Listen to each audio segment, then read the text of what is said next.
چلیں اس بات کی تہہ تک پہنچتے ہیں۔ آج کی اس گہرے مطالعے میں ہمارا مقصد صرف کسی پرانی تاریخی کہانی کو دہرانا نہیں ہے۔ بالکل نہیں، بلکہ یہ ایک طرح سے انسانی نفسیات کا مطالعہ ہے۔ جی، آج کے ہمارے ذرائع میں دین سٹوریز ٹی وی نامی یوٹیوب چینل کی ایک بہت ہی تفصیلی ویڈیو کا ٹرانسکرپٹ شامل ہے، جس کا عنوان ہے "دی فل سٹوری بیہائنڈ سورۃ الناس"۔ اور یہ ویڈیو بہت ہی اہم پہلوؤں کو اجاگر کرتی ہے۔ بالکل۔ تو آج کا ہمارا مشن یہ ہے کہ ہم قرآن مجید کی آخری 2 سورتوں یعنی سورۃ الفلق اور سورۃ الناس کے نزول کے پیچھے چھپی اس تاریخی کہانی کا جائزہ لیں۔ ہم اس حسد اور جادو کی تاریک سازش کو سمجھیں گے اور دیکھیں گے کہ آج کے دور میں ان صورتوں کی حیران کن نفسیاتی اور روحانی اہمیت کیا ہے۔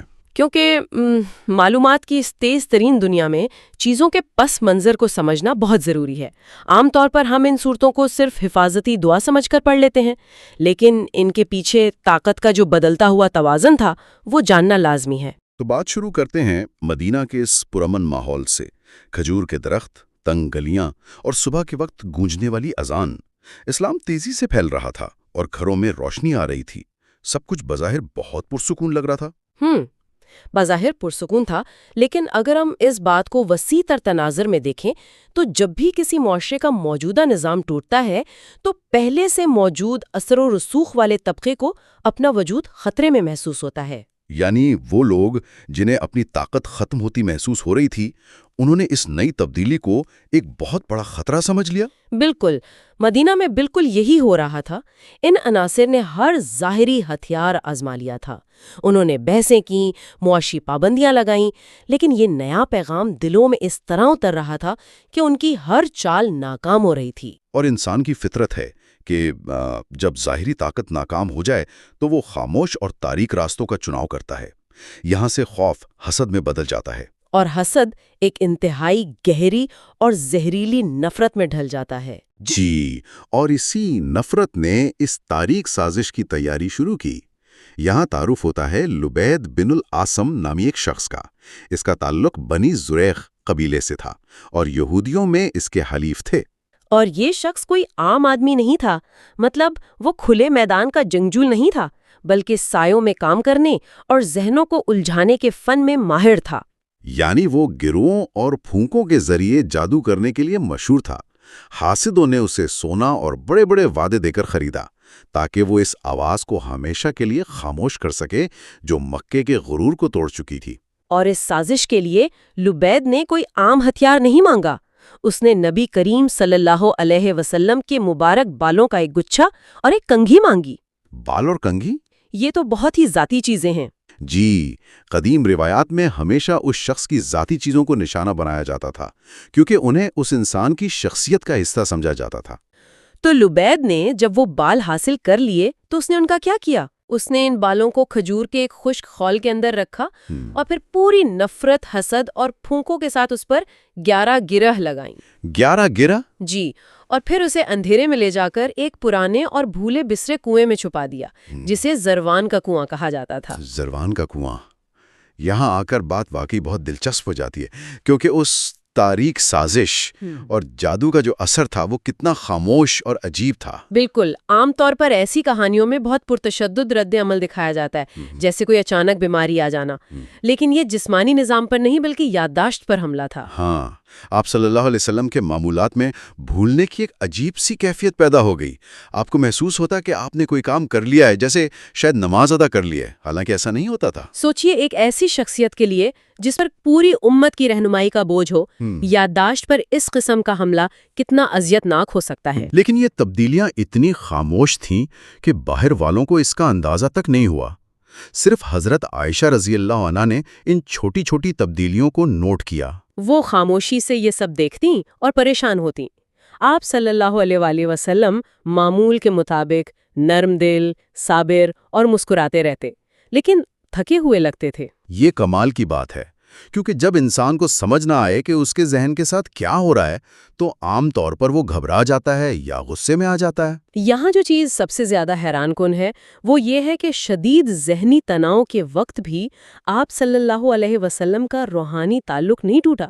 گھبرانے کے بجائے انہوں نے اللہ سے رجوع کیا۔ یعنی انہوں نے مسلسل دعاؤں کا سہارا لیا۔ بالکل، جب ہر ظاہری وسیلہ اور سمجھ جواب دے جائے تب اللہ کی طرف رجوع کرنا ہی واحد راستہ بچتا ہے، اور پھر اس غیبی رہنمائی کا وقت آیا۔ جی، اللہ نے اپنے نبی کی دعا قبول کی۔ ایک رات جب حضرت عائشہ پاس تھیں تو آپ صلی اللہ علیہ وآلہ وسلم نے خواب میں 2 فرشتوں کو دیکھا۔ اور ان فرشتوں نے اس پوری خاموش سازش کو بے نقاب کر دیا۔ انہوں نے جادو کرنے والے کا نام بتایا، لبید بن العاصم، استعمال شدہ اشیاء کا بتایا، اور اس جگہ کے بارے میں سب کچھ بتا دیا، یعنی زروان کا کنواں۔ جس سے یہ بات صاف ہو جاتی ہے کہ اندھیرے میں چاہے کتنی ہی گہری سازش کیوں نہ کی جائے، وہ روشنی میں لائی جا سکتی ہے۔ اگلی صبح آپ صلی اللہ علیہ وسلم حضرت علی، حضرت زبیر اور دیگر صحابہ کے ہمراہ اس خاموش اور پرانے کنویں کی طرف گئے۔ اس کنویں کی جو منظر کشی کی گئی ہے وہ بہت پر اسرار ہے۔ جی، بیان کیا جاتا ہے کہ اس کا پانی مہندی کی طرح گہرا اور سرخ ہو چکا تھا، اور اس کے ارد گرد کھجور کے درخت ایسے جھکے ہوئے تھے جیسے کسی راز کی حفاظت کر رہے ہوں۔ اور پھر اس کنویں سے کھجور کے خشک خول میں لپٹا ہوا وہ بنڈل نکالا گیا۔ اسی وقت اللہ کی طرف سے روحانی تحفظ کی 2 عظیم ڈھالیں نازل ہوئیں، سورۃ الفلق اور سورۃ الناس۔ ان دونوں سورتوں کی کل آیات 11 بنتی ہیں۔ بالکل، اور جیسے جیسے آپ صلی اللہ علیہ وسلم ایک ایک آیت پڑھتے گئے، اس بنڈل پر لگی ایک ایک گرہ خود بخود کھلتی گئی۔ الفاظ کی طاقت سے نفرت کی گرہیں ٹوٹ رہی تھیں۔ یہاں تک کہ آخری آیت کے ساتھ آخری گرہ کھلی اور ماحول سے وہ بوجھل پن بالکل ختم ہو گیا۔ آپ کی یادداشت اور سکون مکمل طور پر واپس آ گیا۔ یہ واقعہ ہمیں بتاتا ہے کہ کوئی بھی منفی طاقت خالق کے کلام سے زیادہ مضبوط نہیں ہو سکتی۔ لیکن اس شفا کے بعد ایک اور بہت اہم موڑ آتا ہے۔ جب آپ صلی اللہ علیہ وسلم واپس آئے اور آپ کے چہرے پر سکون تھا تو حضرت عائشہ نے ایک بہت فطری سوال پوچھا۔ انہوں نے پوچھا کہ آپ نے اس سازش کو اور اس سازش کرنے والے کو لوگوں کے سامنے بے نقاب کیوں نہیں کیا؟ بظاہر تو یہ بالکل صحیح مطالبہ تھا۔ کسی نے اتنا بڑا خاموشی حملہ کیا تھا، اسے سزا ملنی چاہیے تھی۔ یہ ایک بہت اہم سوال کھڑا کرتا ہے۔ آپ کے پاس اختیار تھا، آپ انصاف مانگ سکتے تھے، بدلہ لے سکتے تھے، لیکن آپ نے رحم اور برداشت کا انتخاب کیا۔ آپ نے جواب دیا، اللہ نے مجھے شفا دے دی ہے اور مجھے ڈر تھا کہ اس کو دکھانے سے لوگوں میں فتنہ یا نقصان نہ پھیل جائے۔ یہ کتنا بڑا سبق ہے، اپنی ذاتی چوٹ اور انا کو معاشرے کے وسیع تر امر پر قربان کر دیا گیا۔ اور مدینہ میں خون ریزی کا ایک نیا سلسلہ شروع ہو سکتا تھا۔ انہوں نے اس دشمنی کے بیج کو وہیں دفن کر دیا۔ حقیقی طاقت بدلہ لینے میں نہیں بلکہ خود پر قابو پانے یعنی برداشت میں ہے۔ تو اس سب کا آج ہمارے لیے اصل مطلب کیا ہے؟ یہ 2 طاقتور ڈھالیں، سورۃ الفلق اور سورۃ الناس، ہمیں کس چیز سے بچاتی ہیں؟ پہلے سورۃ الفلق کو دیکھتے ہیں۔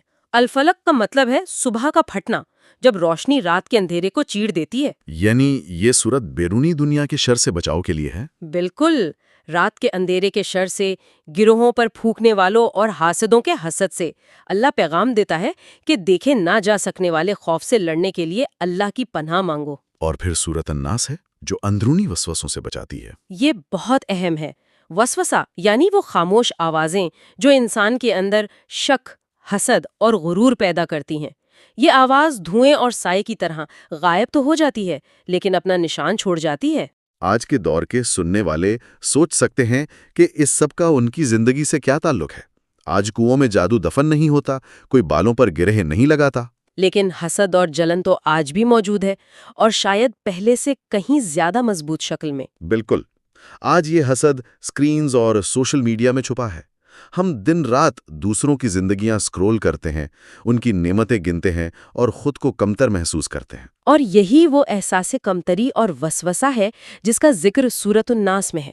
ہم دوسروں کی بظاہر کامل زندگیوں کا موازنہ اپنی حقیقت سے کرتے ہیں اور ہمارے اندر ایک خاموش تناؤ پیدا ہونے لگتا ہے۔ یہ وہی پرانی حسد کی آگ ہے جس نے آج ایک نیا روپ دھار لیا ہے۔ ہمارا ذہنی سکون بالکل ویسے ہی چھن رہا ہے جیسے کوئی خاموش حملہ ہوا ہو۔ اسی لیے یہ صورتیں آج کے دور میں اور بھی زیادہ ضروری ہو گئی ہیں۔ یہ ہمارے ذہنوں کو اس مسلسل موازنے اور منفی آوازوں سے پاک کرنے کا ایک عملی طریقہ ہے۔ یعنی یہ 2 صورتیں صرف پڑھنے کے الفاظ نہیں ہیں، بلکہ یہ اندیکھے خطرات اور ہن کہے خیالات کے خلاف ایک روحانی زرہ ہیں۔ رات کو سونے سے پہلے بچوں کا انہیں یاد کرنا یا پڑھنا اسی تحفظ کا حصہ ہے۔ جب انسان انہیں سمجھ کر پڑھتا ہے تو وہ دراصل اپنے ارد گرد ایک ایسی نفسیاتی ڈھال قائم کر رہا ہوتا ہے جو اسے ان زہریلے اثرات سے بچاتی ہے۔ آج کے اس تفصیلی جائزے کے اختتام پر میں ایک بات سوچ رہا تھا جس پر شاید ہم نے پہلے غور نہیں کیا۔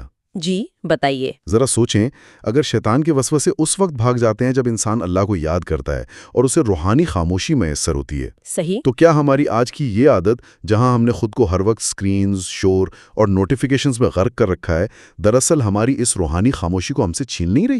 یہ ایک بہت ہی گہری بات ہے۔ ہم نے خود کو اتنا مصروف کر لیا ہے کہ اندر جھانکنے کا وقت ہی نہیں بچا۔ بالکل۔ کیا ہم اپنے جدید طرز زندگی کی وجہ سے ان اندرونی وسوسوں کو خود طاقتور نہیں بنا رہے؟